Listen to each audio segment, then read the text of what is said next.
अस्सलाम वालेकुम dear student. Today we will discuss about dative covalent और कोऑर्डिनेट कोवलेंट बॉन्ड। आज की वीडियो में हम डिस्कस करेंगे डेटिव कोवलेंट या कोऑर्डिनेट कोवलेंट बॉन्ड क्या होता है। तो it is a type of bond in which electron pair is donated by only one bonded atom. ये ऐसा जो है वो केमिकल बॉन्ड है जो कोऑर्डिनेट कोवलेंट बॉन्ड में बॉन्ड है। इसमें हमने इससे पहले लास्ट वीडियो में डिस्कस किया था कोवलेंट बॉन्ड के बारे में। कोवलेंट बॉन्ड ऐसा बॉन्ड है जिसमें दोनों एटम एक एक इलेक्ट्रॉन डोनेट करते हैं और एक एक इलेक्ट्रॉन डोनेट करने से जो इलेक्ट्रॉन का पेयर उनके दरमियान में बनता है, एक एक इलेक्ट्रॉन डोनेट करने से इलेक्ट्रॉन पेयर से उनके दरमियान में बॉन्ड बनता था। मगर कोऑर्डिनेट कोवलेंट बॉन्ड ऐसा बॉन्ड है जिसमें सिर्फ और सिर्फ एक ही एटम जो है वो पूरा पेयर डोनेट करेगा।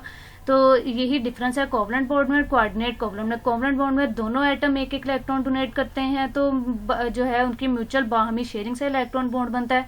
मगर कोऑर्डिनेट कोवलेंट बॉन्ड में जो है वो इलेक्ट्रॉन का पेयर सिर्फ एक एटम ही डोनेट करेगा और फिर दो एटम्स के दरमियान जो है वो बॉन्ड बनेगा। The atom which donates electron pair is known as donor and which accepts electron pair is called as acceptor। वो एटम जो इलेक्ट्रॉन का पेयर डोनेट करेगा हम उसको डोनर बोलते हैं, ठीक है, वो डोनर कहलाता है। और वो एटम जो इलेक्ट्रॉन पेयर एक्सेप्ट करता है, कबूल करता है, ठीक है, उसको जो है हम इलेक्ट्रॉन एक्सेप्टर कहते हैं या सिर्फ एक्सेप्टर भी उसको बोल सकते हैं। तो this bond is represented by an arrow and the arrow head is toward the acceptor atom. अब हमने देखा था जो कोवलेंट बॉन्ड था उसके दरमियान में जब दोनों एटम एक एक इलेक्ट्रॉन डोनेट करते हैं तो इनके दरमियान में हम बॉन्ड को सिंगल लाइन से जाहिर करते थे कि इनके दरमियान में बॉन्ड बन गया। मगर यहाँ पे क्या सीन है, यहाँ पे ये है कि एक ही एटम ने दोनों इलेक्ट्रॉन्स को डोनेट करने हैं तो इनके दरमियान में हम बॉन्ड को जो है वो सिंगल लाइन से नहीं बल्कि एरो हेड से रिप्रेजेंट करेंगे। एरो हेड नहीं, एरो से रिप्रेजेंट करेंगे, ठीक है। और एरो जो होगा, उस एरो का जो एरो हेड होगा वो उस एटम की तरफ होगा जिसने इलेक्ट्रॉन का पेयर जो है वो रिसीव किया है, एक्सेप्ट किया है, कबूल किया है, ठीक है। तो एग्जाम्पल देख लेते हैं जिससे आपको मजीद जो है वो ये क्लियर हो जाएगा। एग्जाम्पल में है formation of ammonium radical is an example of coordinate covalent bond. अब अमोनियम रेडिकल जो बनता है वो एग्जाम्पल है कोऑर्डिनेट कोवलेंट या डेटिव कोवलेंट बॉन्ड की। इन दिस फॉर्मेशन में अमोनिया जो है यानी इस बॉन्ड की फॉर्मेशन में अमोनिया जो है वो डोनेट करेगा इलेक्ट्रॉन पेयर हाइड्रोजन एटम को। अब आप जानते हैं कि किसी भी केमिकल बॉन्ड को समझने के लिए बहुत जरूरी है कि आपको इलेक्ट्रॉनिक कन्फिगरेशन पता हो। तो इलेक्ट्रॉनिक कन्फिगरेशन अगर आपको नहीं आती तो इस पर मैंने सेपरेट लेक्चर अपलोड किया हुआ, आप वो जो है वो देख सकते हैं। तो अगर आपको आती है तो इट्स वेल एंड गुड, बहुत अच्छी बात है, आपको ये लेक्चर अच्छे से समझ आ जाएगा। तो चलते हैं अपने वीडियो की तरफ।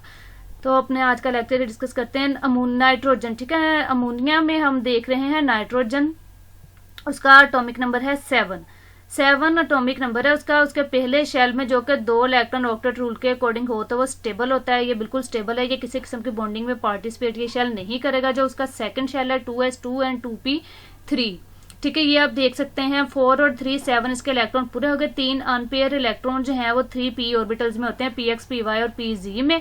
वो तीनों के तीनों ने मिलके एक एक बॉन्ड इसके साथ बनाया हुआ है 3 हाइड्रोजन के साथ, ठीक है। ये 2p3 के जो इलेक्ट्रॉन है ये px py pz के उन्होंने हाइड्रोजन के साथ एक एक बॉन्ड पहले ही कोवलेंट बॉन्ड अपना बनाया हुआ है।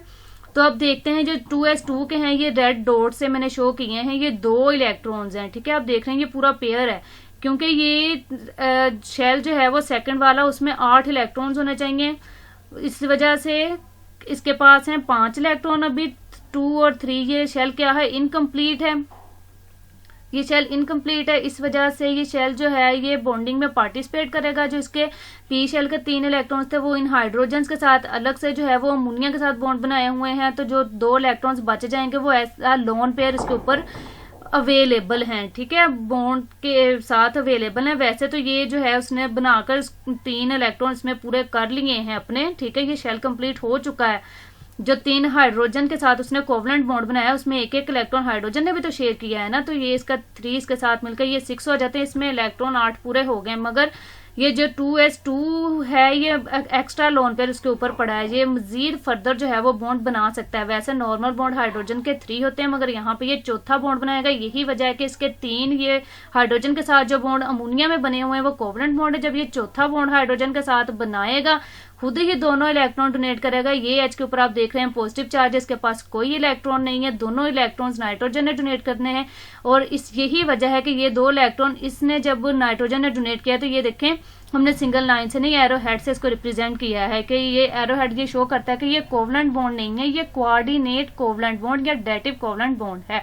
तो जब नाइट्रोजन की जो वैलेंसी है वो 3 होती है, ठीक है, वो 3 बॉन्ड अपने बनाएगा तो वो कोवलेंट बॉन्ड हो गया, क्योंकि अब इसने ये अपना चौथा बॉन्ड बनाया, इसकी वजह से पूरे इस रेडिकल के ऊपर, पूरे इस कंपाउंड के ऊपर जो है वो पॉजिटिव चार्ज आ गया, जिसकी वजह से अब ये अमोनिया से अमोनियम रेडिकल या अमोनियम आयन बन चुका है। ठीक है, आई होप आपको ये एग्जांपल बहुत अच्छे से समझ आई होगी।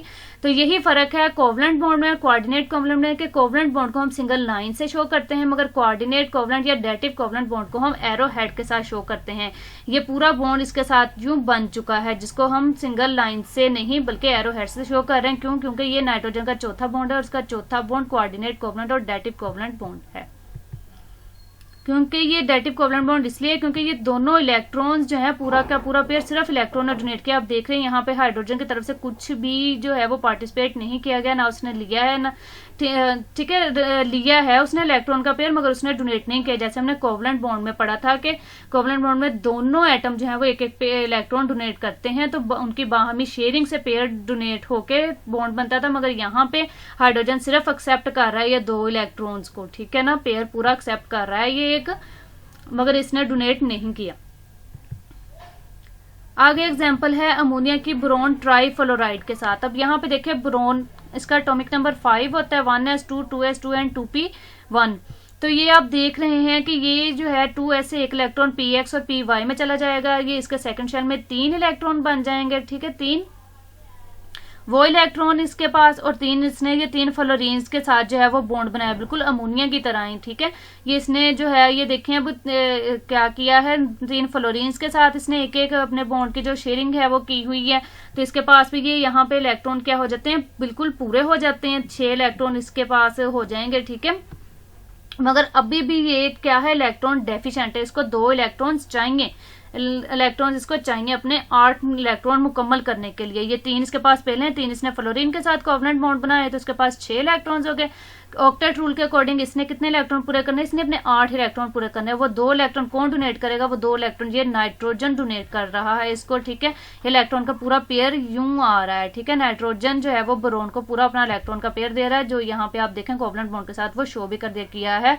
तो यूं जो है वो नाइट्रोजन का क्या था, ये फिर चौथा बॉन्ड था, इसी वजह से इसको एरो से भी हमने शो किया हुआ है। और बोरोन ट्राईफ्लोराइड के पास भी इसके 8 इलेक्ट्रॉन्स पूरे हो जाते हैं। यूं जो अमोनिया बोरोन ट्राईफ्लोराइड अडक्ट बन जाता है। तो अडक्ट क्या होता है, a compound which contains coordinate covalent और dative covalent between Lewis acid and Lewis base, ठीक है। ऐसा कंपाउंड जो जिसमें कोऑर्डिनेट कोवलेंट बॉन्ड हो लेविस एसिड और बेस के दरमियान में, हम उसको बोलते हैं ये एक अडक्ट है। ये केमिकल कंपाउंड, ठीक है, केमिकल कंपाउंड जिसे ऐसा केमिकल कंपाउंड जिसमें लेविस एसिड और बेस के दरमियान में कोऑर्डिनेट कोवलेंट या डेटिव कोवलेंट बॉन्ड बने, उसको हम बोलते हैं ये एक अडक्ट है। तो लेविस बेस जो है वो एक ऐसा सब्सटेंस है जो डोनेट करता है इलेक्ट्रॉन का पेयर, उसको हम इलेक्ट्रॉन पेयर डोनर बोलते हैं। और लेविस एसिड जो है वो is a substance that accepts electron pair and known as electron pair acceptors, ठीक है। उनको हम इलेक्ट्रॉन पेयर, लेविस एसिड जो होते हैं उनको इलेक्ट्रॉन पेयर एक्सेप्टर्स बोलते हैं, क्योंकि वो इलेक्ट्रॉन का पेयर एक्सेप्ट करते हैं। और लेविस बेस जो होती है वो इलेक्ट्रॉन का पेयर डोनेट करते हैं, उसको इलेक्ट्रॉन पेयर डोनर्स बोलते हैं।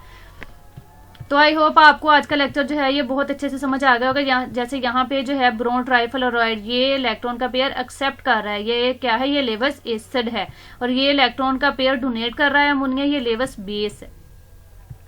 तो इन दोनों के लेविस एसिड और बेस, ये दो, ठीक है, लेविस एसिड और बेस हैं दोनों, इन दोनों के दरमियान में ये कोऑर्डिनेट कोवलेंट या डेटिव कोवलेंट बॉन्ड बना है। इस वजह से हमने इसको क्या कहा है, अमोनिया बोरोन ट्राईफ्लोराइड अडक्ट।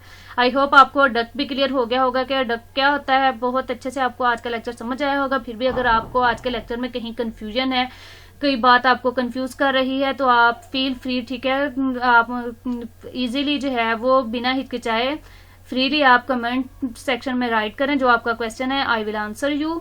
तो आई होप आपको आज का लेक्चर बहुत अच्छे से समझ आ गई होगी। वो स्टूडेंट्स जिनको लेविस एसिड और बेस के बारे में नहीं पता या लेविस स्ट्रक्चर डायग्राम के बारे में नहीं पता कि वो क्या होती है, तो आप कोवलेंट बॉन्ड पे जो मेरा प्रीवियस लेक्चर है मैं उसका डिस्क्रिप्शन में लिंक भी आपको प्रोवाइड कर दूंगी, वो लाजमी देखिएगा। क्योंकि जब तक आपको ना पता हो कि लेविस एसिड क्या होता है, लेविस बेस क्या होती है या लेविस स्ट्रक्चर डायग्राम क्या होती है, आपको ये लेक्चर भी समझ नहीं आएगा। तो अपने कंसेप्ट को क्लियर करने के लिए आप वो जो है वो लाजमी देखिएगा। थैंक्स फॉर वॉचिंग, अपना ख्याल रखिएगा, अल्लाह हाफिज।